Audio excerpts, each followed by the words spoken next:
இயேசு கிறிஸ்துவின் இன்ப இனிய நாமத்தில் வாழ்த்துகிறோம். இன்றைய வேத வசனம், தேவையானது ஒன்றே, மரியாள் தன்னை விட்டெடுபடாத நல்ல பங்கை தெரிந்து கொண்டாள் என்றார். லூக்கா 10:42. Today's Bible verse.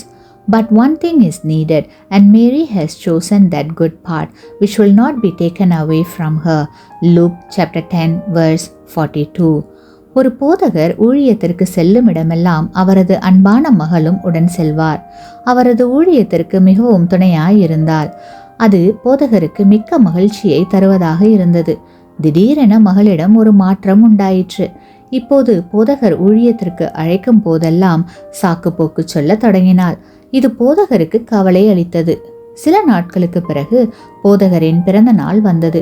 பிறந்த நாள் அன்று அவருடைய மகள் தானே தயாரித்த அழகான சால்வையை பரிசாக அளித்தாள். மகள் தன்னுடன் வராமல் தான் வெளியே சென்ற போது வீட்டிலிருந்து ரகசியமாக இந்த சால்வையை தனக்காகவே தயாரித்திருக்கிறாள் என்பது போதகருக்கு அப்போதுதான் புரிந்தது. உடனே போதகர் தன் மகளை பார்த்து, மகளே, இந்த சால்வை எனக்கு மிகவும் பிடித்திருக்கிறது, மிக அழகாக இருக்கிறது, மிக்க நன்றி. இந்த சால்வையை கடையில் வாங்கிக் கொள்ளலாம்.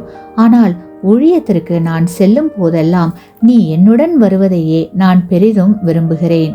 நீ எப்போதும் என்னுடன் இருப்பதையே எனது மகிழ்ச்சியாகவும் விருப்பமாகவும் இருக்கிறது என்றார். எனக்கன்பான தேவனுடைய பிள்ளைகளே, ஆண்டவரும் முதலாவது அவரது பிரசன்னத்தில் இருக்கிற நமது உறவையே விரும்புகிறார். நாம் ஆண்டவருக்காக செய்யும் எல்லா பணிகளையும் விட அவரது பிரசன்னத்தில் இருப்பதே மிக முக்கியம். ஆண்டவர் பிரசன்னத்தில் இருப்பதை புறக்கணிக்கின்ற எந்த செயலும் ஆசீர்வாதம் அற்றதே.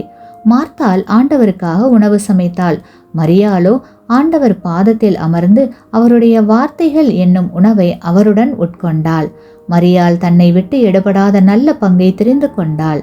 மரியாள் தெரிந்து கொண்டது நல்ல பங்கு. நாமும் தெரிந்து கொள்ள வேண்டியது நல்ல பங்கு. ஆண்டவர் பிரசன்னத்தை எப்போதும் நாடுவோம். அவர் உறவில் எப்போதும் மகிழ்வோம். ஆசீர்வாதம் பெறுவோம். ஆமேன். நீங்கள் பெற்ற இந்த ஆசீர்வாதத்தை மற்றவர்களோடு பகிர்ந்து கொள்ளுங்கள்.